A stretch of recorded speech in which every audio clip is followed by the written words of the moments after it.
ప్రేక్షకులకు హనుమత్ జయంతి శుభాకాంక్షలతో హనుమత్ వైభవం ప్రత్యేక కార్యక్రమానికి స్వాగతం. బుద్ధి కుశలత, యశస్సు, ధైర్యం, భయం తొలగుట, వాక్కులో పటుత్వం ఇలాంటి మంచి లక్షణాలన్నీ కూడా హనుమత్ నామస్మరణ వల్ల కలుగుతాయి.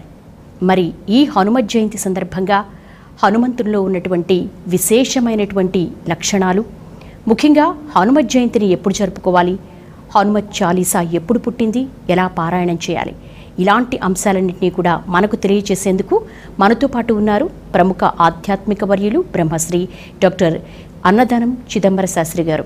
ముందుగా గురువుగారికి నమస్సులు తెలియజేద్దాం. నమస్కారం. నమస్కారం గురువుగారు. గురువుగారు, హనుమత్ జయంతి ఎప్పుడు వస్తుంది, అసలు ఎలా నిర్ణయిస్తారు? ముందుగా మన ప్రేక్షకులందరికీ కూడా హనుమత్ జయంతి శుభాకాంక్షలు. హనుమత్ జయంతి అంటే హనుమంతుని యొక్క పుట్టుక. ఈ హనుమంతుని పుట్టుక వైశాఖ బహుళ దశమి శనివారము పూర్వభాద్ర నక్షత్రంలో వైధృతి యోగంలో కర్కాటక లగ్నంలో మధ్యాహ్న సమయంలో జరిగింది. దీనికి కల్పాంతర భేదాల వల్ల కొందరు కార్తీక మాసంలో భావించే వాళ్ళు ఉన్నారు, చైత్ర మాసంలో భావించే వాళ్ళు ఉన్నారు, మార్గశిర మాసం ఆయన యొక్క వ్రతాన్ని జయంతిగా అనుకునే వాళ్ళు ఉన్నారు. ఇట్లా అనేక రకాల భ్రాంతులు ఉన్నాయి. కానీ ఆంజనేయ స్వామి విషయంలో పరమ ప్రమాణ గ్రంథం ఏమిటంటే పరాశర సంహిత. పరాశర మహర్షి స్పష్టంగా చెప్పారు, వైశాఖే మాసి కృష్ణాయాం దశమి మంద సంయుత పూర్వప్రోష్ఠపదాయుక్త తథా వైధృతి సంయుత తస్యాం మధ్యాహ్న వేళాయాం జనయామాస వయుసుతం అని చెప్పి.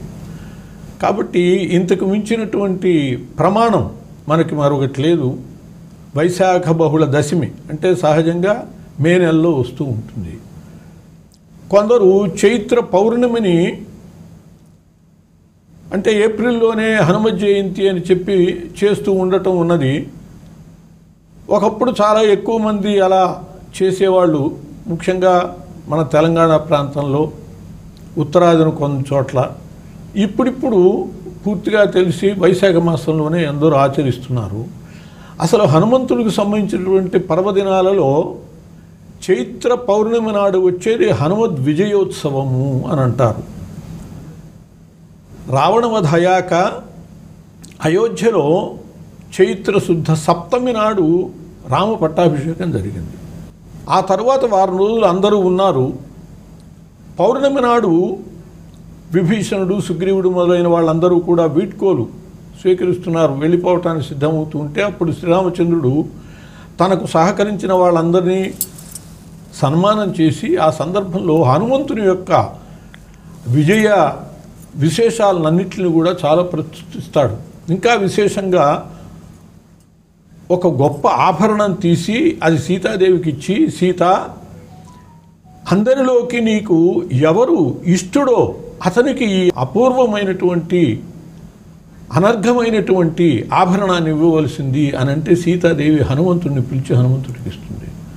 ఇది మనకి రామాయణంలో కూడా స్పష్టంగా ఉంటుంది. ప్రదేహి శుభగే హారం అని చెప్పి రాముడు చెప్తాడు. అటువంటి ఆ చైత్ర పౌర్ణమి నాడు ఆంజనేయ స్వామికి అద్భుతమైనటువంటి విజయోత్సవం జరిగింది. కాబట్టి దాన్ని దేశమంతా కూడా, ప్రపంచమంతా కూడా విజయోత్సవంగా చేసుకుంటుంది. ఏప్రిల్లో వచ్చేది హనుమత్ విజయోత్సవము, వైశాఖ మాసంలో వచ్చేది హనుమత్ జయంతి. అసలు ఈ జయంతులు ఒక దేవతకు సంబంధించినటువంటి పర్వదినాలు దేన్ని బట్టి నిర్ణయిస్తారు అంటే ఋగ్వేదంలో ఒక మంత్రం ఉన్నది, ప్రాతర్యా వాణా ప్రథమాయ జధ్వం అని చెప్పి. ఏ రోజు ఏ దేవతకి సంబంధించినటువంటి నక్షత్ర ఉదయం జరుగుతుందో ఆ రోజున ఆ దేవత పూజ చెయ్యాలి అని. మనకి వినాయక చవితి వినాయకుని పూజ చేసినా, ఇట్లా హనుమత్ జయంతి హనుమంతుని పూజ చేసినా, ఏ దేనికైనా సరే ప్రమాణము పురాణాల్లో జరిగిన అంతటికి కూడా ఖగోళంలో ప్రమాణం ఉన్నది. ఆ ప్రమాణంతో హనుమంతుని యొక్క అధిష్టాన నక్షత్రం స్వాతి. ఆ స్వాతి ఉదయాన్ని బట్టి కూడా ఈ వైశాఖ బహుళ దశమిని హనుమత్ జయంతిగా వేదపరంగా కూడా నిర్ణయించడం జరిగింది. కాబట్టి ప్రామాణికమైనటువంటి హనుమత్ జయంతి ఎప్పుడు అంటే మే మాసంలో వచ్చేటటువంటి వైశాఖ బహుళ దశమి. ఇది స్పష్టంగా గ్రహించాలి. చైత్రమాసంలో వచ్చేది హనుమద్ విజయోత్సవము. అది హనుమంతుడు అసలు ఎక్కడ పుట్టాడు, ఆయన జన్మస్థలం గురించి? హనుమంతుని జన్మస్థలాన్ని గురించి 1972 నుంచి కూడా నేను హనుమంతుడి మీద పరిశోధన చేసే సందర్భంలో చాలా విశేషంగా పురాణ పరిశీలన చేయటం జరిగింది. ఆయన పురాణ పురుషుడు కాబట్టి సకల పురాణాల్లో అసలు ఆయన జన్మస్థలం గురించి ఉన్నదాన్ని పరిశీలిస్తే మనకి స్పష్టంగా 7 కొండల్లో అంజనాద్రి ఏదైతే ఉన్నదో అది హనుమంతుని యొక్క జన్మస్థలము అని చెప్పి స్పష్టం ఉంటుంది. కానీ ఈ అంజనాద్రి అనే పేరు కలిగినటువంటివి చాలా చోట్ల ఉన్నాయి. ఎవరికి వాళ్ళు వాళ్ళ అంజనాద్రే హనుమంతుని యొక్క పుట్టుక స్థానము అని చెప్పి అనుకోవటం ఉన్నది. జార్ఖండ్లో ఒక అంజనాద్రి ఉన్నది. ఒక స్వామీజీ అయోధ్యలో కలిసినప్పుడు దీని గురించి చర్చ జరిగితే ఆయన అక్కడే ఆంజనేయ స్వామి పుట్టాడు అని వాదించారు. ఆయనకి ఈ ప్రమాణాలన్నీ చెప్పాక ఆయన జార్ఖండ్ పత్రికలోనే హనుమంతుడు 7 కొండల్లో తిరుమల కొండల్లోనే పుట్టాడు అనేది ఆయన అంగీకరిస్తూ పత్రిక వ్యాసంలో కూడా రాశారు. ఆయన అంజనాద్రి ఇక్కడదే అని. అట్లా మహనీయులైనటువంటి వాళ్ళు సత్యాన్ని ఒప్పుకుంటారు. నాసిక్ దగ్గర అంజనాద్రి ఉన్నదని, మహారాష్ట్రలో ఆంజనేయ స్వామి పుట్టాడని కొందరు అంటారు. పంప తీరం కిష్కింధలో హంపి ప్రాంతంలో ఆంజనేయ స్వామి జన్మస్థలము అని చెప్పి అది ఒక పెద్ద వాదన ఉన్నది. గోవిందానంద సరస్వతి స్వామి అని చెప్పి ఆయన దాని గురించి ఎక్కువగా కృషి చేస్తూ చెప్తున్నారు. కానీ వాళ్ళ దగ్గర ప్రమాణాలు లేవు. మనకి హనుమత్ జన్మస్థలము తిరుమలలో ఉన్నటువంటి అంజనాద్రి అనటానికి స్పష్టమైనటువంటి ప్రమాణాలు ఉన్నాయి. భవిష్యోత్తర పురాణంలో శతానందుణ్ణి జనక మహారాజు అడుగుతాడు, ఈ అంజనాద్రి అనే పేరు ఎలా వచ్చింది అని చెప్పి. శతానందుడు అప్పుడు స్పష్టంగా చెబుతాడు, కేసరి భార్య అయినటువంటి అంజన తపస్సు చేయటం, ఆమెకి వాయుదేవుడు రోజు ఒక ఫలం ప్రసాదిస్తూ ఆయన యందు నిక్షిప్తమై ఉన్నటువంటి పరమేశ్వరుని యొక్క తేజస్సుని ఫల రూపంలో అందించటం, ఆ విధంగా హనుమంతుడు పుట్టడం. ఆమె మతంగ మహాముని యొక్క సలహా మేరకు వెంకటాద్రి మీద ఆకాశగంగకి అభిముఖంగా ఉండి తపస్సు చేసిందని ఇదంతా కూడా శతానందుడు చెప్తాడు. ఇక్కడ మనం ఇంకో విషయం కూడా గుర్తించాలి. శతానందుడు పరమ ప్రమాణం ఆంజనేయ స్వామి విషయంలో. ఎందుకు అంటే స్వయంగా అంజనాదేవి యొక్క సోదరుడు. అహల్య గౌతములకు అంజనా కుమార్తె శతానందుడు కుమారుడు. అందువల్ల తన అక్కగారిని గురించి స్వయంగా శతానందుడు చెప్పింది అంటే దాంట్లో మనం సందేహించవలసిన అవసరం లేదు. అట్లాగే బ్రహ్మాండ పురాణంలో కూడా స్పష్టంగా మతంగ మహాముని యొక్క సలహా మేరకు కేసరి అనేటటువంటి ఆయన యొక్క కూతురు, అట్లాగే కేసరి అనేటటువంటి వానరరాజుని వివాహం చేసుకున్నటువంటి అంజన నారాయణాద్రి ఆకాశగంగా అభిముఖంగా తపస్సు చేసిందని, అప్పుడు ఆమెకు కుమారుడు కలిగాడని. ఆ సందర్భంలో మతంగ మహాముని స్పష్టంగా ఒక మాట అంటాడు, అంజనే త్వం హి శేషాద్రవు తపస్తత్వా సుదారుణం పుత్రం సూతవతి యస్మాత్ లోకత్రయ హితాయ వై. అమ్మా అంజనా, నువ్వు ముల్లోకాలకి హితం కోసమని శేషాద్రి యందు, శేషాద్రి అంటే 7 కొండల్లో ఉన్నటువంటిది, పుత్రం సూతవతి నువ్వు కుమారుణ్ణి కన్నావు ఇక్కడ. అందువల్ల అంజనాచల ఇచ్చేవ నాత్ర కార్య విచారణ, దీనికి అంజనాచలము అని పేరు వస్తుంది అని చెప్పాడు. అలా మనకి స్కంద పురాణంలో ప్రమాణం కనపడుతుంది. ఈ బ్రహ్మాండ పురాణంలో నారదుడు భృగు మహర్షికి చెబుతాడు. అట్లాగే స్కంద పురాణంలో కూడా వెంకటాచల మహాత్మ్యంలో హనుమంతుడి జన్మస్థలం అదిగా స్పష్టమవుతుంది. పరాశర సంహిత ఏదైతే హనుమంతుడికి ప్రామాణిక గ్రంథం ఉన్నదో అందులో కూడా ఈ వెంకటాచలం మీద పార్వతీ పరమేశ్వరుడు విహరించటము, ఆ సందర్భంలో పరమేశ్వరుడు సకల దేవతల తేజపుంజాన్ని పార్వతి యందు ప్రవేశపెట్టటము, దాన్ని పార్వతి భరించలేక అగ్నిదేవుడికి ఇవ్వటము, అగ్నిదేవుడు వాయుదేవునికి ఇవ్వటము, ఆ వాయుదేవుడే దాన్ని అంజనకి సమర్పించటం. ఈ విధంగా అక్కడ 7 కొండల్లో ఆకాశగంగకి అభిముఖంగా అంజనాదేవి తపస్సు చేసినట్లు, అక్కడే ఆమె కుమారుణ్ణి కన్నట్లు, అక్కడి నుంచే ఆయన సూర్యుని పట్టుకోవటానికి వెళ్ళినట్లుగా కూడా మనకి ఆ పురాణంలో గాథలు కనపడతాయి.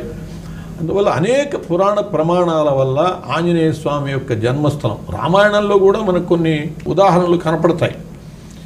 వానరసేనని అన్నిటిని పిలిపించేటప్పుడు అంజనాద్రి నుంచి కూడా వచ్చారు అని చెప్పడం జరిగింది. అదే అంజనాద్రి అయితే అంజనాద్రి నుంచి వచ్చారు అని చెప్పటం ఉండదు కదా. అంజనాద్రి అంటే వేరే ఉన్నది అనే అర్థం, కిష్కింధ కాదు అని. మరి హంపీకి ప్రాధాన్యత లేదా అంటే హంపీ చాలా విశిష్టమైనది, ఆంజనేయ స్వామికి ఇష్టమైనది. ఎందువల్లంటే ప్రప్రథమంగా తన దైవమైనటువంటి శ్రీరాముడిని సందర్శించినటువంటి స్థలం పంపా తీరం, హంపి ప్రదేశం. అందువల్ల అలాగే అంజనాదేవి తల్లి మాట ప్రకారం మంత్రి పదవిని సుగ్రీవుడి దగ్గర పొంది అక్కడ ఉద్యోగం చేశాడు. ఆయన పుట్టినది ఇక్కడే కానీ ఉద్యోగం చేసింది అక్కడ. ఒక చోట పుట్టి 9-10 ఏళ్లకే వెళ్ళిపోయి చదువుకుని ఎక్కడో ఉద్యోగాలు చేసి ఉన్న వ్యక్తి ఉన్నారనుకోండి, 50 ఏళ్ళు ఒక చోట ఉద్యోగం చేసినా జన్మస్థలం ఏదంటారు? ఆయన పుట్టిన చోటే జన్మస్థలం అవుతుంది. అలా ఆంజనేయ స్వామి కూడా పుట్టిన స్థలము ఏడుకొండల్లో ఉన్నటువంటి అంజనాద్రి, ఆయన యొక్క కార్యస్థానం, ఉద్యోగ స్థానము, అట్లాగే శ్రీరామచంద్రుడిని సందర్శించినటువంటి స్థలము. ఇదంతా కూడా కిష్కింధ హంపి ప్రదేశము. ఇట్లా తేడా తెలియకపోవటం వల్ల ఏంటంటే హంపి ఆయన జన్మస్థలం అని చెప్పి అనుకునేటటువంటి ఒక భ్రాంతి కూడా ఉన్నది. ఏదైనా మొత్తం అన్ని రకాల ప్రమాణాలు, కొన్ని శాస్త్రాల ప్రమాణాలు కూడా ఉన్నాయి. తిరుమలలో ఉన్న ఏడుకొండల్లోని అంజనాద్రే ఆంజనేయ స్వామి యొక్క జన్మస్థలము అని మనకి స్పష్టంగా తెలుస్తుంది. చాలా విశేషమైన విశేషాలు మాకు చెప్పారు గురువుగారు. ఎందుకంటే అంజనాద్రే ఆంజనేయుని జన్మస్థలం, దీని మీద అనేక వివాదాలు ఉన్నాయి. మీరు ఎన్నో పరిశీలన ప్రమాణాలు తీసుకొని ఇలాంటి చక్కటి విషయాలు చెప్పారు. అలాగే హనుమంతుడికి అసలు ఆ పేరు ఎలా వచ్చింది? ఆంజనేయ స్వామికి చాలా పేర్లు ఉన్నాయి. మనం అష్టోత్తర శతం చేస్తూ ఉంటాం, సహస్రనామాలు చేస్తూ ఉంటాం. కానీ ఇన్ని పేర్లలో కూడా ఈ హనుమత్ శబ్దం చాలా విశిష్టమైనది. మనకే కాదు, ఆయనకు కూడా ఇష్టమైనది. ఎందువల్లంటే లంకలో ఆయన ఆనందంగా చెప్పుకుంటాడు, హనుమాన్ శత్రు సైన్యానాం నిహంతా మారుతాత్మజ, నేను హనుమంతుణ్ణి అని సగర్వంగా చెప్పుకుంటాడు ఆయన. ఎందువల్లంటే హనుమత్ శబ్దానికి అంత విశిష్టత ఉన్నది. సాధారణంగా హనుమంతుడు అనే శబ్దం ఆయనకి పేరు రావటానికి కారణంగా ఒక గాథ కనపడుతుంది. ఏమిటంటే ఆయన వైశాఖ బహుళ దశమి నాడు పుట్టాడు. ఆయనకి 5వ రోజునే ఆకలైంది. ఆంజనేయ స్వామి జీవితంలో ముచ్చటగా 3 సార్లే ఆకలైన గాథలు ఏర్పడే 3 అద్భుతాలే, అన్నిటికీ అతీతుడు ఆయన. కానీ ఆయన పుట్టిన 5వ రోజు ఆయనకు ఆకలైంది, అంటే అమావాస్య నాడు. అవాళ సూర్యగ్రహణం, చంద్రగ్రహణం పౌర్ణమి నాడు వస్తుంది, సూర్యగ్రహణం అమావాస్య నాడు వస్తుంది. అవాళ సూర్యగ్రహణం రాహువు పట్టుకోవలసినటువంటి పరిస్థితుల్లో ఆకలిగుతుందంటే అంజనాదేవి అన్నది, ఏదైనా ఫలం కనపడితే తిన్నాయినా నేను నీకు తెచ్చిస్తాను అని అన్నది. ఆకాశం మీద చూసేటప్పటికి ఎర్రగా ఉదయించేటటువంటి సూర్యుడు ఆయన కళ్ళకి అది పెద్ద పండు అని అనిపించింది, అమాంతం. ఎందుకంటే అతీతమైనటువంటి శక్తి గలవాడు కాబట్టి ఆ సూర్యగోళము కూడా ఆయనకి ఫలభ్రాంతిని కలిగించింది. అమాంతం దాన్ని పట్టుకోబోయాడు. పట్టుకోబోయేటప్పటికి రాహు పట్టుకోవాలి కదా, వాళ్ళ గ్రహణం. ఎవడరా వానరబాలుడా, నేను పట్టుకోవలసినటువంటి సూర్యుని నువ్వు పట్టుకుంటున్నావు అనేటువంటి రాహు మీదకు దూకపోయాడు. పోయిపోయి ఇదేదో చాలా ప్రమాదకరంగా ఉందని చెప్పి రాహు పరిగెత్తుకుంటూ వెళ్ళి ఇంద్రుడికి చెప్పాడు. ఆయన దేవేంద్రుడు కదా, అన్ని రకాల దేవతల కార్యాలు సక్రమంగా నిర్వర్తించేటట్టు చూసే వ్యక్తి ఆయన. ఆయనకి వెళ్ళి చెప్పాడు, ఇట్లా నేను పట్టుకోవాల్సి ఉంటే ఎవడో వానరబాలుడు పట్టుకుంటున్నా అనేటప్పటికి ఆ దేవేంద్రుడు వచ్చి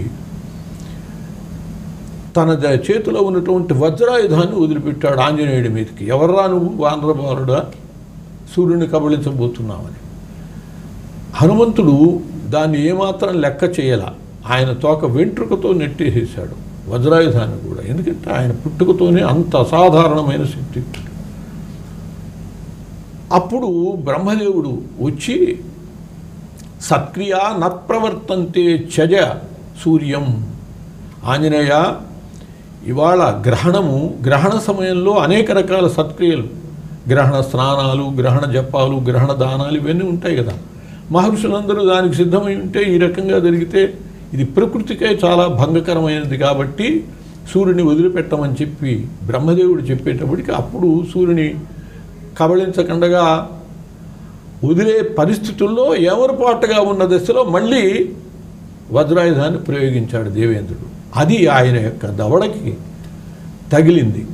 వజ్రాయుధము చేత కొట్టబడి కూడా హనువు అంటే దవడ నిలబడినటువంటి హనువు కలవాడు కాబట్టి ఆయనకి హనుమంతుడు అని కీర్తి వస్తుంది అన్నాడు దేవేంద్రుడు. అట్లా అటువంటి గొప్ప హనువు గలవాడు అనే అర్థంగా దేవేంద్రుడి చేత చెప్పబడ్డది ఆ పేరు హనుమంతుడు అని. కానీ నాకు గొప్ప దవడ ఉన్నది అనేది ఆయన ఘనంగా చెప్పుకుంటాడా? కాదు కాదు, అంత మాత్రం కాదు. హనుమత్ శబ్దానికి విశిష్టత మధ్వాచార్యుల వారు చెబుతారు. హనుశబ్దో జ్ఞానవాచీచ హనుమానితి శబ్దత అని. హను అంటే జ్ఞానం అండి, హనుమంతుడు అంటే జ్ఞానవంతుడు. అతులిత బలధామం స్వర్ణశైలాభదేహం ధనుజవన కృశానం జ్ఞానినామగ్రగణ్యం అంటాం ఆయన్ని. ఆ అర్థము హనుమత్ శబ్దంలో ఉన్నది అని అన్నారు. బుద్ధిమతాం వరిష్టం అంటాం. కాబట్టి హనుమత్ శబ్దము అంటే హను అంటే జ్ఞానము అని, హనుమంతుడు అంటే జ్ఞానవంతుడు అని అంత విశిష్టమైనటువంటి అర్థం ఉన్నది అని చెప్పారు. అతి వాంగ్నిపుణ కపిహి అని శాస్త్రం. ఆంజనేయ స్వామి అంత జ్ఞాని మాటకారి మరొకడు లేడు అని. అందువల్ల హనుమంతుడు అనేటటువంటి దానికి జ్ఞానవంతుడు అనే విశిష్టమైన అర్థం ఉన్నది అని తెలుసుకోవాలి. అంతేకాదు, మీరు మొట్టమొదట్లోనే పరిచయంలో చెప్పారు, హనుమత్ శబ్దానికి వల్ల బుద్ధి, బలం, యశః, ధైర్యం, నిర్భయత్వం, అరోగత, అజాడ్యం, వాక్పటుత్వంచ హనుమత్ స్మరణాద్ భవేత్. హనుమత్ శబ్దాన్ని స్మరించటం వల్ల బుద్ధి, బలము, కీర్తి, ధైర్యము, నిర్భయత్వము, అరోగత్వము, అజాడ్యము, వాక్పటుత్వము 8 అష్టసిద్ధి నవనిధికే దాత అని చెప్పాడు తులసీదాసు. అటువంటి అష్టసిద్ధులు ఇవి కూడా. మామూలుగా అణిమ మహిమ చైవ అని అష్టసిద్ధులు ఉన్నాయి. ఈ హనుమత్ శబ్దం వల్ల వచ్చేవి కూడా ఇవి అష్టసిద్ధులు.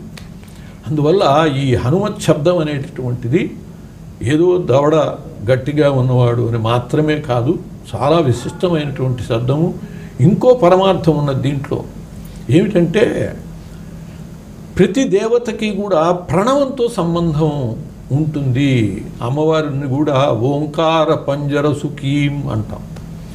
అట్లా ప్రణవ సంబంధము హనుమంతుడికి సంబంధించినటువంటి ఈ హనుమత్ శబ్దానికి ఉన్నది. ప్రణవంలో అకార ఉకార మకారాలు ఓం, అది కదా ప్రణవం అంటే. అకార ఉకారములు ఓ అవుతుంది, మకార.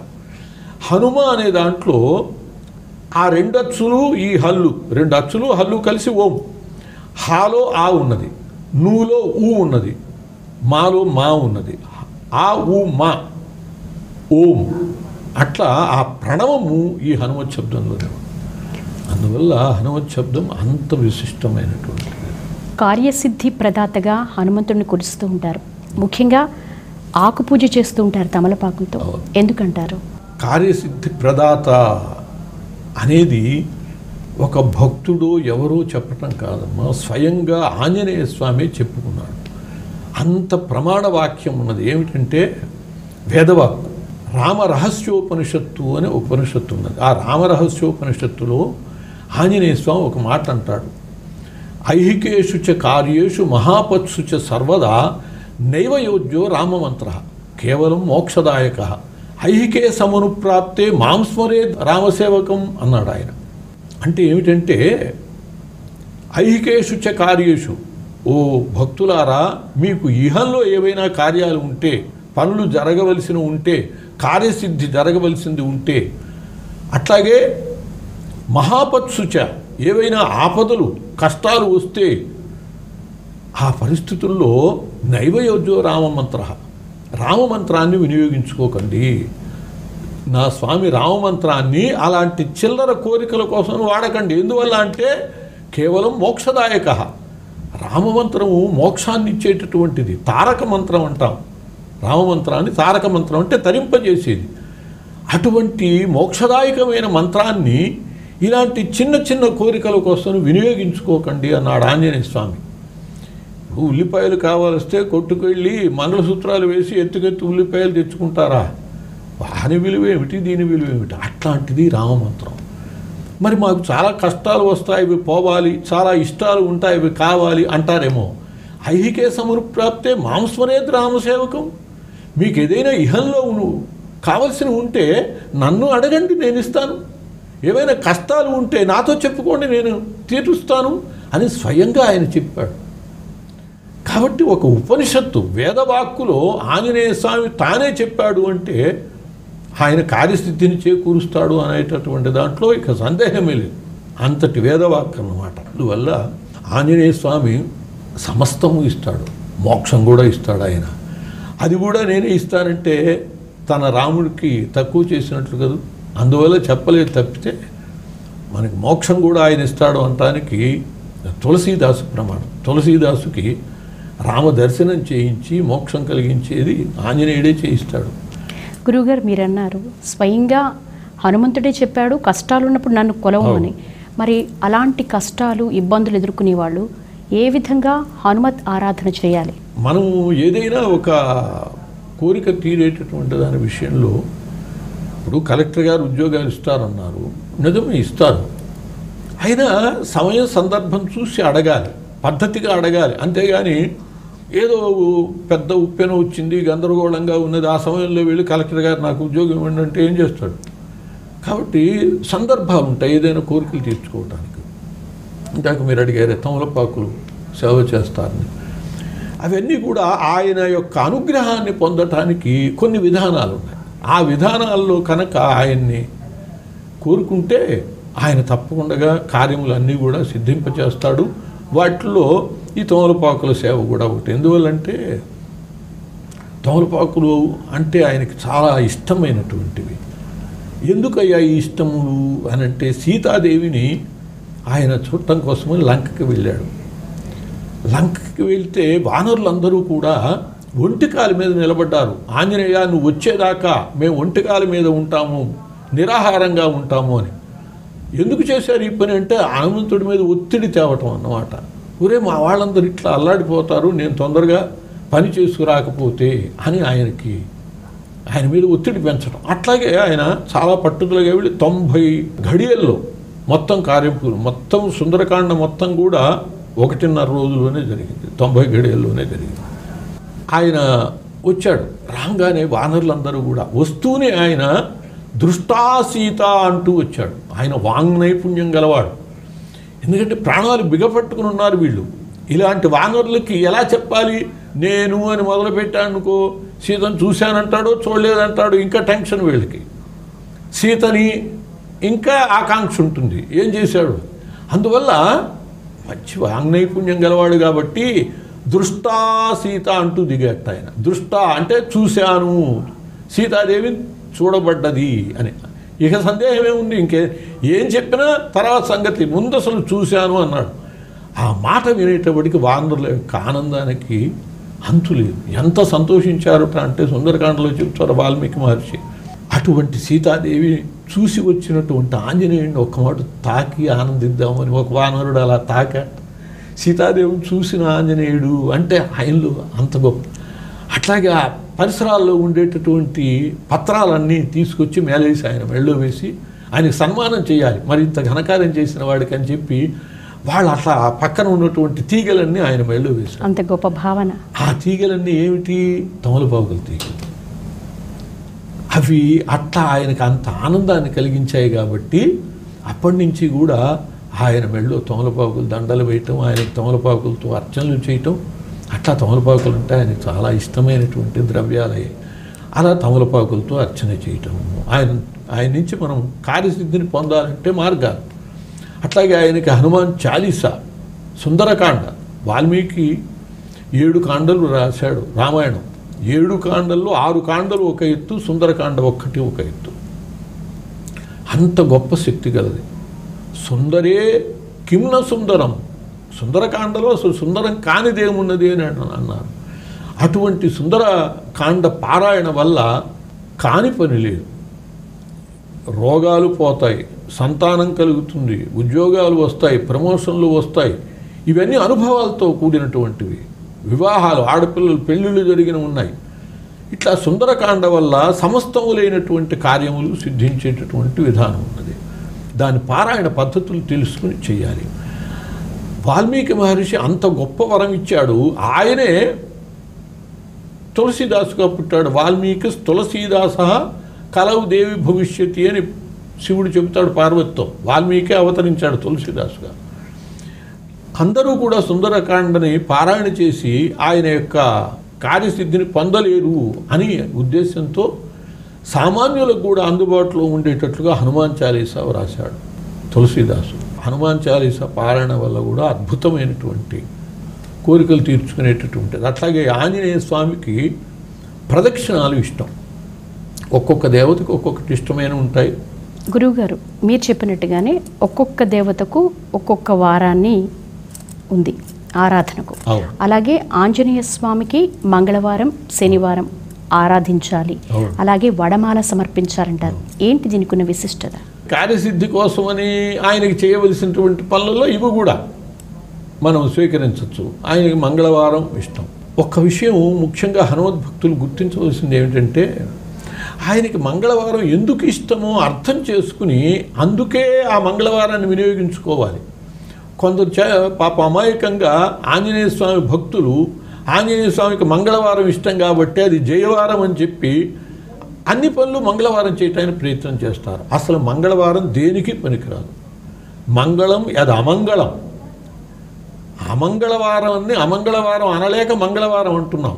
మన యొక్క సంస్కృతి విశిష్టత అది. మనం చెడు పలకం. దీపం ఆరిపోయింది అనం, దీపం కొండెక్కింది అంటాం. కుంకుమ అయిపోయింది అనం, కుంకుమ నిండుకున్నది అంటాం. అలా అమంగళవారాన్ని మంగళవారం అంటాం. మంగళవారం దేనికి పనికిరాదు. ఒక్క ఆంజనేయ స్వామి పూజకి మాత్రమే పనికొస్తుంది. ఎందువల్ల అంటే ఆంజనేయ స్వామికి ఇందాక చెప్పాను, ఎప్పుడు ఆకలి వేయలేదు. 3 మాటలు ఆకలి వేసిందని. ఒక మాట మంగళవారం నాడు ఆయనకి ఆకలైంది. సీతాదేవి దగ్గరికి వెళ్ళి అమ్మ ఏదైనా ఆహారం పెట్టవలసింది అని చెప్పి అడిగాడు. అడిగితే సీతాదేవి అప్పుడు ఏం చేస్తుందంటే పాపిట సింధూరం అత్తుకుంటోంది అన్నది. నేను నాయన ఈ సింధూరం ధరించి నీకు ఆహారం ఇస్తాను. ఎందుకమ్మా సింధూరం ధరించటము అని అడిగాడు. అమ్మవారు అన్నది, నాయన చిటికటి సింధూరం ధరించటం వల్ల నీ తండ్రికి ఆయుర్దాయం పెరుగుతుంది అన్నది. స్త్రీల సౌభాగ్యమే కదా పురుషుల యొక్క ఆయుర్దాయం అనేటప్పటికీ, చిటికటి సింధూరం ధరిస్తే నా స్వామికి ఆయుర్దాయం పెరుగుతుందా? ఇదే విన్నాడు అంతే. మిగతావన్నీ ఆలోచించాలి. ఆ ముగ్ధ భక్తికి నిదర్శనంగా ఆయన వెంటనే పరిగెత్తుకుంటూ వెళ్ళిపోయాడు. వెళ్ళి అంగట్లో ఉన్నటువంటి సింధూర బస్తా ఉంటే అది మొత్తం ఎత్తుకుని ఒంటి నిండా కుమరించుకున్నాడు. కుమరించుకుని వచ్చేసాడు. సభలోకి వచ్చాడు. సభలో ఉన్న వాళ్ళందరూ పక్కున నవ్వారు. అంత గంభీరుడైన రాముడు కూడా నవ్వు ఆగల. చిరునవ్వు నవ్వుతూ, ఆంజనేయ నువ్వు మహాజ్ఞానివి, ఇదేమిటి వానరశాస్త్రులు కూడా నువ్వు ఇట్లా మానవు అని అనేటప్పటికి అప్పుడు ఆంజనేయుడు చెప్పాడు, తండ్రి చీటికడి సింధూరం ధరిస్తే నీకు ఆయుర్దాయం పెరుగుతుందిట. నేను ఒంటి నిండా ధరిస్తే నీకు 1000 కోట్ల ఆయుర్దాయం ఉండాలి అని నేను ఆ కోరికతో సింధూరం ధరించాను అనేటప్పటికీ ఆయన యొక్క ముగ్ధ భక్తికి మెచ్చుకుని రాముడు చెప్పాడు, ఈరోజు మంగళవారము నా ఇష్ట భక్తుడైనటువంటి ఆంజనేయుడికి సింధూరం రాస్తే వాళ్ళని నేను అనుగ్రహిస్తాను అని అన్నాడు. అందువల్ల మంగళవారం నాడు ఆంజనేయ స్వామికి ఒంటి నిండా సింధూరం రాయటం, అలా కుదరకపోతే కనీసం మూతి దగ్గరైనా సింధూరం రాయటం, సింధూరం పూజ చేయటం, సింధూరంతో అష్టోత్తర నామావళి మనం అమ్మవారి కుంకుమ పూజ చేస్తామే అట్లా సింధూరంతో ఆంజనేయ స్వామి సహస్రనామార్చన చేయటం. సరే, ఈ విషయము ఒక చెలికత్తి సీతాదేవికి చెప్పింది. అమ్మా ఆంజనేయుడి కోసం వెతుకుతున్నావు, ఏదో ఆహారం ఇద్దామని ఆయన ఇట్లా సభలోకి వచ్చాడు, గొల్లు మన సభంతా కూడాను, అక్కడ నీ ప్రస్తావన కూడా వచ్చింది అనేటప్పటికి ఏమిటి అన్నారు. సీతాదేవికి ఈ మాట చెప్పేటప్పటికి ఆ భక్తికి పరమానంద భరితురాలై సీతాదేవి కూడా అన్నది, ఈరోజు మంగళవారము నా భక్తుడు ఇష్టభక్తుడు ఆంజనేయుడు ఎన్నడూ అడగని వాడు ఆహారం అడిగాడు, కాబట్టి ఈ రోజున ఆయనకి ఇష్టమైనటువంటి అరటిపండు నివేదన చేసేటట్లయితే వాళ్ళని నేను అనుగ్రహిస్తాను అన్నది సీతాదేవి.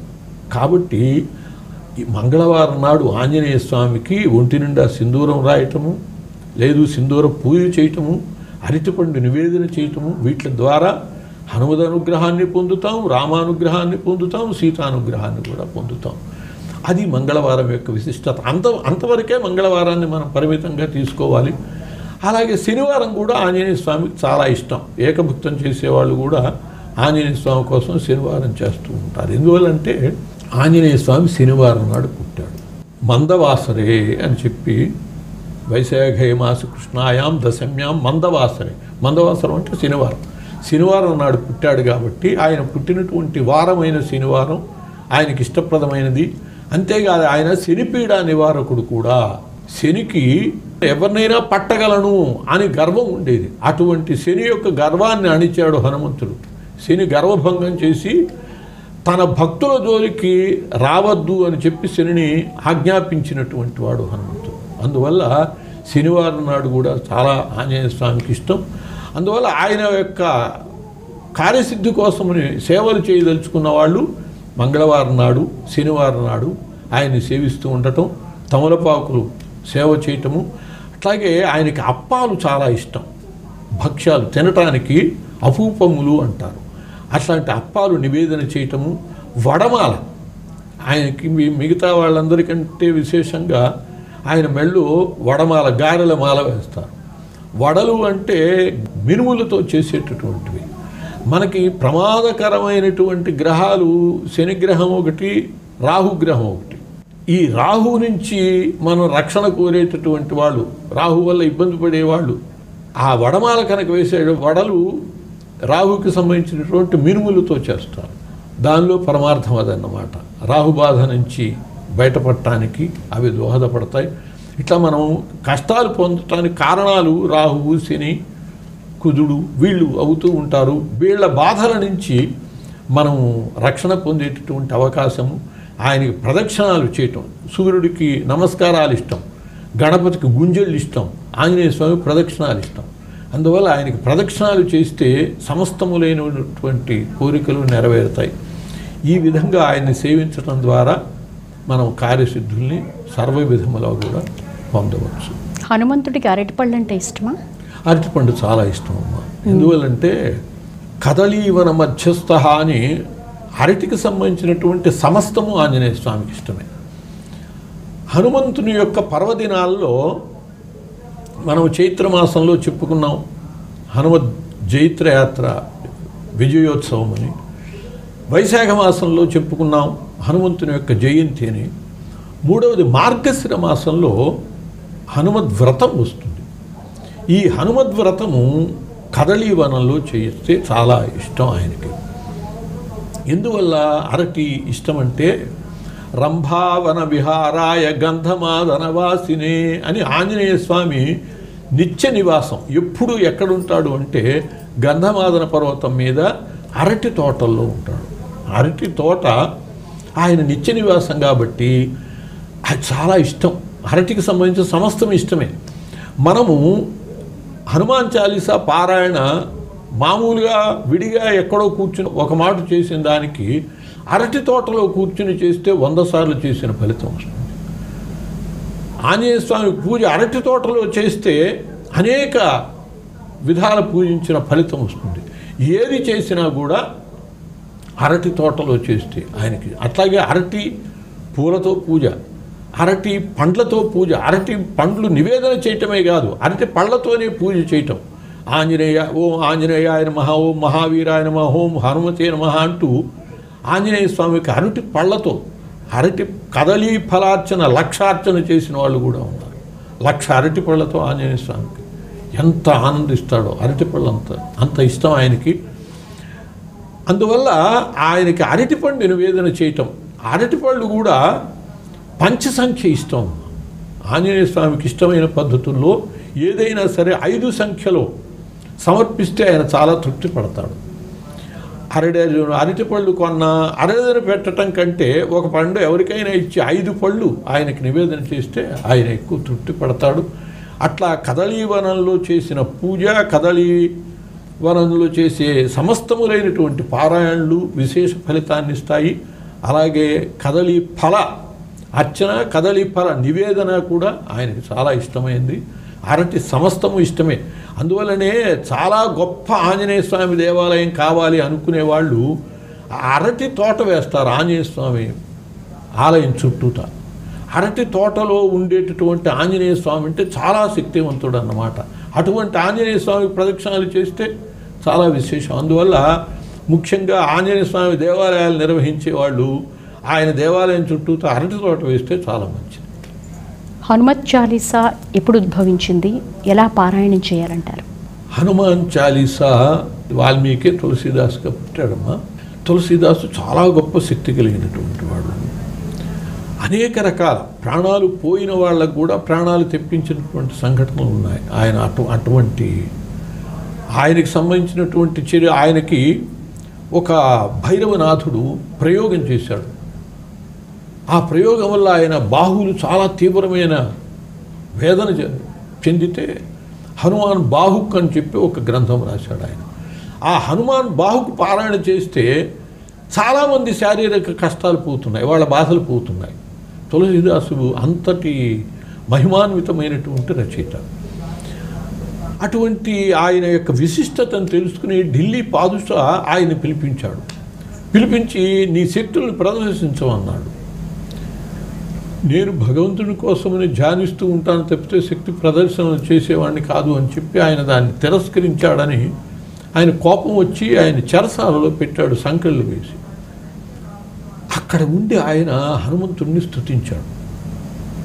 ఆ సందర్భంలోనే ఆయన హనుమాన్ చాలీసా స్వామిని స్తుతిస్తూ చెప్పాడని వెంటనే మొత్తం ఆ దర్బార్ అంతా కూడా వానరులమయం, కోతులమయం, వచ్చిన వాళ్ళు వచ్చినట్టు వాళ్ళ గుడ్డలు పీకటం, వాళ్ళ జుట్టు పీకటం, రక్కటం, ఇట్లా మొత్తం గందరగోళ పడిపోయి ఏమిటి ఈ గతి పట్టింది అని అంటే అప్పుడు చెప్పారు మంత్రులు, అయ్యా ఆయన మహాభక్తుడు, ఆంజనేయ స్వామి భక్తుడు, ఆయన చెరసాల్లో పెట్టాము, మనకి గతి పట్టింది అని అంటే అప్పుడు ఆయన్ని క్షమాపణ చెప్పి విడుదల చేశారని ఆ సందర్భంలో హనుమాన్ చాలీసా ఆయన చెప్పినట్లుగా మనకు తెలుస్తుంది.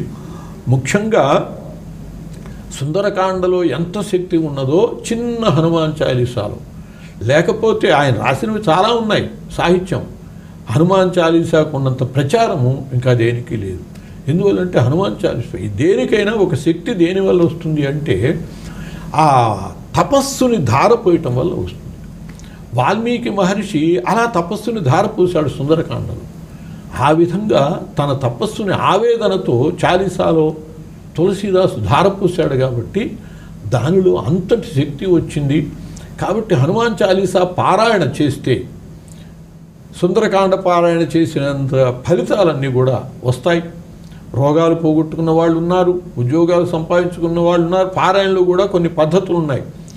రోజు 11 సార్లు చొప్పున మండలం అంటే 40 రోజులు హనుమాన్ చాలీసా పారాయణ చేసి 41వ రోజు స్వామికి విశేష పూజ చేస్తే అది ఒక విధమైనటువంటి పారాయణ.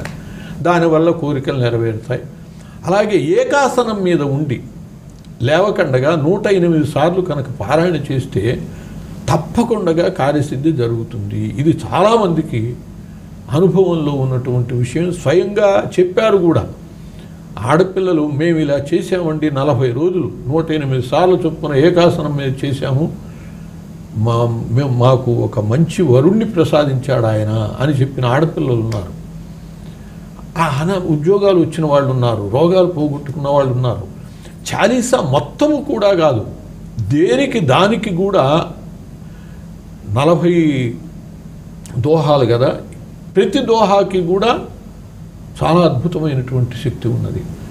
ఏదైనా ఒక సందర్భంలో ఒక కుటుంబం వాళ్ళు చెప్పారు, మాకేదైనా రుగ్మత ఆరోగ్యం బాగుండకపోతే నా సైరోగ హరై సబ పీరా జపత నిరంతర హనుమత వీర, నా సైరోగ హరై సబ పీరా జపత నిరంతర హనుమత వీర అని చెప్పి పదే పదే అదే మేము స్మరిస్తామండి, మాకు రోగ ఉపశాంతి కనపడుతోంది అంటే ఒక్క ఆ దళము అంతటి శక్తిని చూపిస్తుంది.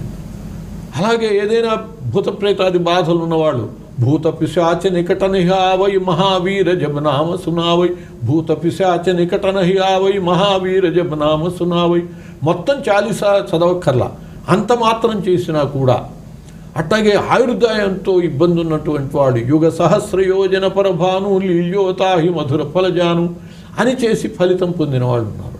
ఇట్లా ఒక్కొక్క దళము కూడా చాలా శక్తి కలిగినటువంటిది హనుమాన్ చాలీసా. ఇక మొత్తం చాలీసా పారాయణ చేసే వాళ్ళకి, నిత్యము ముప్పూటలా పారాయణ చేసే వాళ్ళకి స్వామి నేనున్నాను తోడు అని అనిపిస్తాడు. అంతటి విశిష్టమైనది హనుమాన్ చాలీసా. గురువుగారు చెప్పండి. హనుమంతుణ్ణి ఆజన్మ బ్రహ్మచారి అంటారు. మరి ఈ సువర్చలాదేవి ఎవరు? వీరికి కళ్యాణం ఎందుకు చేస్తారు? చాలా ముఖ్యమైనటువంటి వివాదగ్రస్తమైనటువంటి విషయం.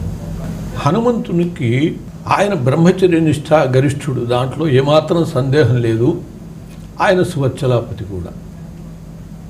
బ్రహ్మచర్యము అనేదంటే ఏమిటి అనేది ముందు అసలు గ్రహించాలి. ఆయన బ్రహ్మచారి అంటే అనేక రకాల మనం ఆ బ్రహ్మచర్యాన్ని అర్థం చేసుకోవాల్సిన అవసరం ఉన్నది. బ్రహ్మణి చరతీతి బ్రహ్మచారి, రామయేవ పరబ్రహ్మ, రామయేవ పరంతప, రామయేవ పరం సత్యం, శ్రీరామో బ్రహ్మతారకం అని రామరూప పరబ్రహ్మమునందు చరించేవాడు కాబట్టి అటువంటి బ్రహ్మచారి ఒకటి. రెండవది, అసలు బ్రహ్మచర్యం అనేటటువంటిది 4 రకాలుగా ఉంటుంది. గాయత్రము, బ్రాహ్మము, ప్రాజాపత్యము, బృహన్ అని చెప్పి బ్రహ్మచర్య 4 రకాలు. ఈ 4 రకాల్లో ప్రాజాపత్య బ్రహ్మచారి అని అంటే ఏమిటంటే వివాహం అయి నియమబద్ధమైనటువంటి జీవితం జీవించే వాళ్ళని కూడా బ్రహ్మచారులుగా చెప్తారు. ఒక్క విషయం మనం అర్థం చేసుకోగలిగితే ఆంజనేయ స్వామి యొక్క బ్రహ్మచర్యాన్ని, ఆయన యొక్క భార్య సహిత్వాన్ని అంగీకరించగలుగుతాం. ఏమిటంటే కృష్ణ పరమాత్మ ఉన్నాడు, ఆయన అస్ఖలిత బ్రహ్మచారి. కృష్ణో అష్టమహిషీ భర్త షోడశ స్త్రీ సహస్రక అనాది బ్రహ్మచారీతి కథ్యతే అని. కృష్ణునికి అష్టమహిషులు ఉన్నారు. రుక్మిణి, సత్యభామ, జాంబవతి, మిత్రంద, వీళ్ళంతా 16,000 మంది ఉన్నారు. ఇంకా అయినా ఆయన అస్ఖలిత బ్రహ్మచారిగా చెప్పబడుతున్నాడు. దీన్ని మనం అర్థం చేసుకోగలిగితే మరి కృష్ణ పరమాత్మ ఇంతమంది భార్యలు ఉన్న కృష్ణ పరమాత్మ అస్ఖలిత బ్రహ్మచారి అయినప్పుడు ఒక భార్య ఉన్న ఆంజనేయ స్వామి బ్రహ్మచారి అనటానికి ఇబ్బంది ఏమిటి? వాళ్ళని ప్రాజాపత్య బ్రహ్మచారులు అని అంటారు. రామకృష్ణ పరమహంస ఉన్నారు. రామకృష్ణ పరమహంస ఆయన బ్రహ్మచర్య నిష్ఠా గరిష్ఠుడు అనటంలో ఏమాత్రము సందేహం లేదు. కానీ ఆయనకి శారదామాత భార్య ఉన్నది.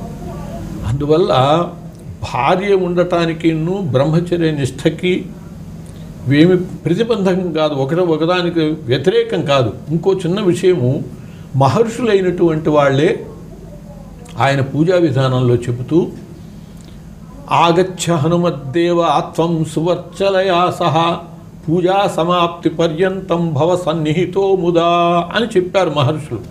అయ్యా, నువ్వు సువర్చలా సహితుడవై వచ్చి నా పూజని స్వీకరించవలసినది అని చెప్పి ఆవాహన చేస్తారు. చేశాక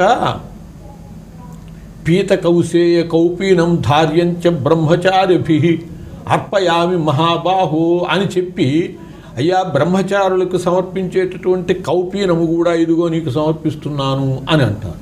పైనేమో సువర్చలా సహితుడు రావయ్యా అని అన్నారు. తర్వాత మళ్ళీ వీరే ఇంకా ఏ దేవతకి మనం కౌపీనం అంటే గోచి కూడా మనం మామూలుగా పట్టు వస్త్రము, ఉత్తరీయము సమర్పిస్తాం, యజ్ఞోపయుక్తం సమర్పిస్తాం. కానీ ఆంజనేయ స్వామికి కౌపీనం కూడా సమర్పించాలి. ఎందుకంటే బ్రహ్మచర్య నిష్ఠా గరిష్ఠుడైనటువంటి వాడికి అది కూడా సమర్పించాలి. అంటే ఒకే మహర్షి ఒకే పూజలో సువర్చలా సహితుడివి రమ్మని అంటూనే నువ్వు బ్రహ్మచారివి కాబట్టి ఇదిగో కౌపీనం సమర్పిస్తున్నాను అని అన్నాడు. అంటే ఆ బ్రహ్మచర్యానికి ఈ భార్య ఉండటానికి ఒకదానికొకటి ఇబ్బందికరాలు కావు. ఆయన వ్రతం, అది బ్రహ్మచర్య వ్రతం. శ్రీరామచంద్రుడిది ఏకపత్ని వ్రతం, హరిశ్చంద్రుడిది సత్యవ్రతం.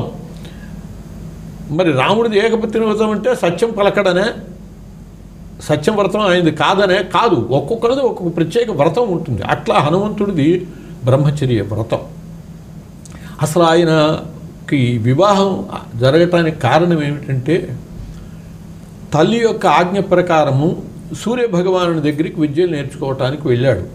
వెళితే సూర్యభగవానుడు మొదట్లో కాదన్నాడు, పరీక్షించటం కోసమని. తర్వాత ఆయనకి విద్యలు నేర్పుతూ ఉంటే ఏకసంతాగ్రాహిగా ఒక్క మాట చెబితే చాలు సకల శాస్త్రాలు అలా వచ్చేస్తున్నాయి. చాలా ఆశ్చర్యపడ్డాడు, ఆనందపడ్డాడు, ఇటువంటి శిష్యుడు లభించాడు అని. ఆయనకి గతంలో జరిగినటువంటి ఒక సంఘటన గుర్తుకొచ్చింది. ఏమిటంటే సూర్యుని యొక్క భార్యని సంజ్ఞాదేవి అంటారు. ఆమె విశ్వకర్మ యొక్క కుమార్తె. వివాహం అయితే జరిగింది, కానీ సూర్యుని తాపాన్ని భరించలేకపోయింది. ఆమె పుట్టింటికి వచ్చింది.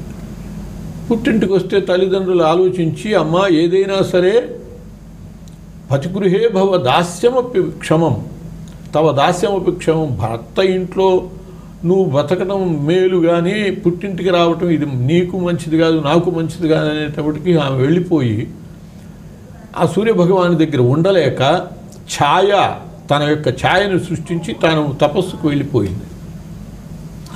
ఆ తర్వాత విశ్వకర్మకి తెలిసింది ఈ విషయము. సూర్యభగవాను యొక్క అనుమతితో సూర్యుని తరచాడు, అంటే ఆయన యొక్క శక్తిని తగ్గించాడు. ఆ చిత్రిక పట్టినటువంటి కొంత శక్తి పక్కన చేరింది. ఆ శక్తికి బ్రహ్మదేవుడు ప్రాణప్రతిష్ఠ చేశాడు. శక్తి స్త్రీ స్వరూపం కాబట్టి ఆ సూర్యుని యొక్క వర్చస్సే సువర్చల అనేటటువంటి అమ్మాయిగా ఏర్పడ్డది.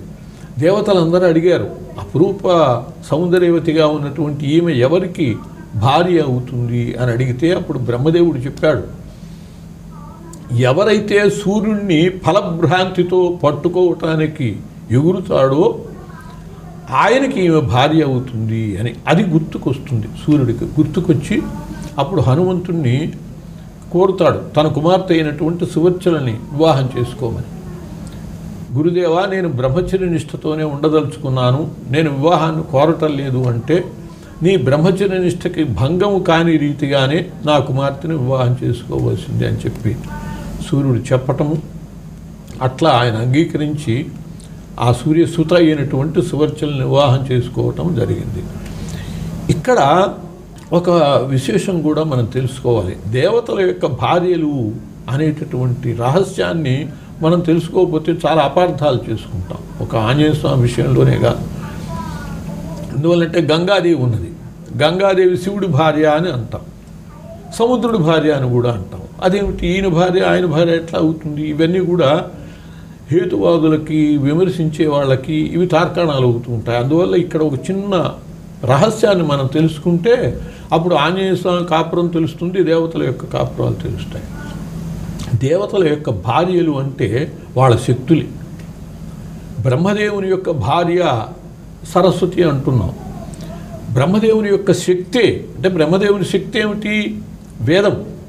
దానివల్ల ఆయన సృష్టి చేసింది. ఆ వేదం అంటే వేద వాక్కు. వేదం అంటే అపౌరుషేయ వాక్కు. వాణి అంటే సరస్వతి. ఆయన శక్తి, ఆయన భార్య సరస్వతి. విష్ణుమూర్తి ఆయన జగత్ పోషకుడు. ఆయన శక్తి ఏమిటి? జగత్తుని ఏముంటే పోషిస్తాడు? మనం కుటుంబాలను పోషిస్తున్నాము అని అంటే ఏముంటే పోషిస్తున్నాం? ఆస్తి ఉంటే పోషిస్తున్నాం. ఈ ఆస్తి రెండు రకాలుగా ఉంటుంది, స్థిరాస్తి, చరాస్తి అని. స్థిరాస్తి అంటే భూమి, చరాస్తి అంటే డబ్బు.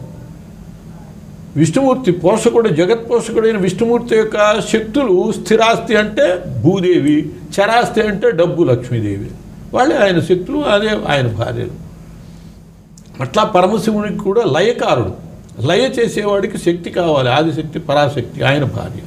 జలప్రళయం కూడా ఉంటుంది కదా, గంగ కూడా ఆయన శక్తి కాబట్టి ఆయన భార్య. సముద్రుడికి కూడా శక్తి ఏమిటి అంటే జలమే. జలం లేకపోతే దాన్ని సముద్రం అను గుంట అంటారు. కాబట్టి ఆయన శక్తి కూడా జలమే కాబట్టి ఆయన భార్య కూడా గంగా అని చెప్పి అంటున్నాం. ఇట్లా దేవతల యొక్క భార్యలు అంటే వాళ్ళ శక్తులే. గణపతిని పూజ చేయటం వల్ల మనకి ఏమొస్తాయంటే రెండు శక్తులు వస్తాయి. ఆయన దగ్గర రెండు శక్తులు ఉన్నాయి, సిద్ధి, బుద్ధి అని. ఆయన భార్యలు ఎవరు? సిద్ధి, బుద్ధి. కుమారస్వామి తారకాసురుణ్ణి చంపడానికి దేవతలందరూ కూడా సేన అయ్యారు, ఆయన సేనా నాయకుడిని చేసుకున్నారు. ఆయన శక్తి ఏమిటి? దేవసేన. దేవతలందరూ సేనగా రావటమే. ఆయన భార్య పేరు ఏమిటి? దేవసేన. ఇట్లా దేవతల యొక్క శక్తులు అంటే వాళ్ళ భార్యలు. ఆంజనేయ స్వామి బ్రహ్మచర్య నిష్ఠ గరిష్ఠుడు, ఒప్పుకుందాం. బ్రహ్మచర్య నిష్ఠాగరిష్ఠుడికి ఉండే శక్తి ఏమిటి అని అంటే, బ్రహ్మచర్య నిష్ఠాగరిష్ఠుడు ఊర్ధ్వరేతస్కుడు అవుతాడు. ఆయన యొక్క తేజస్సు, వర్చస్సు ఊర్ధ్వగమనం చేసి, వర్చస్వి భూయాసం బ్రహ్మచారులు చెబుతూ ఉంటారు అగ్నికార్యం చేస్తూ, బ్రహ్మవర్చస్వి భూయాసం అని.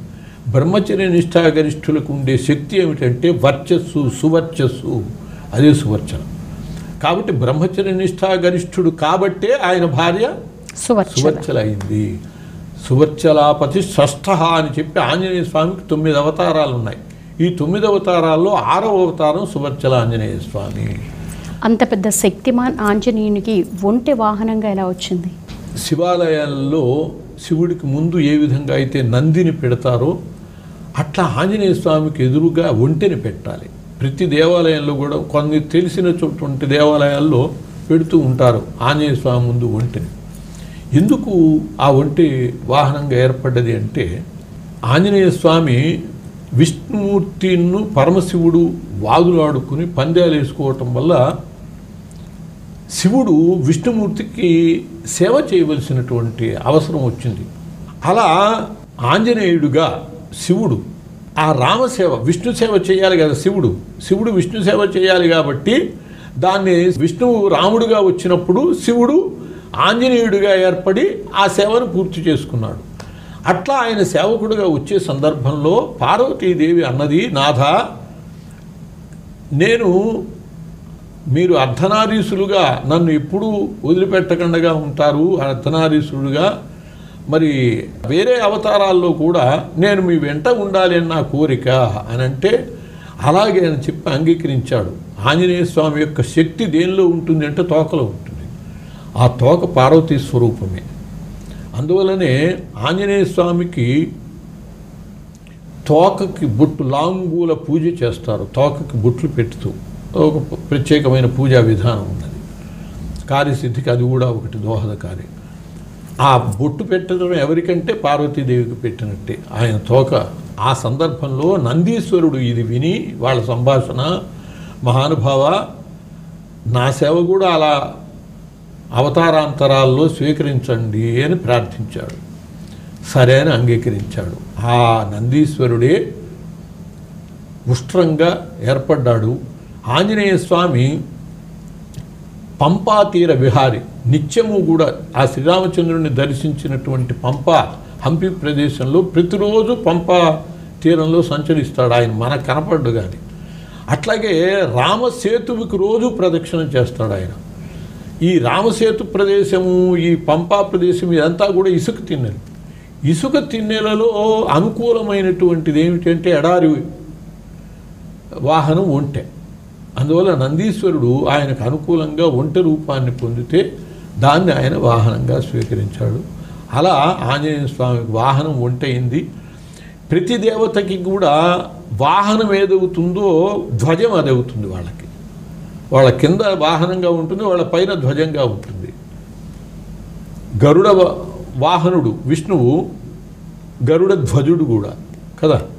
అట్లాగే శివుడికి నంది వాహనము, అట్లాగే వృషధ్వజుడు కూడా ఆయన. అట్లాగే ఆంజనేయ స్వామి ఉష్ట్రవాహనుడు, ఉష్ట్రధ్వజుడు కూడా.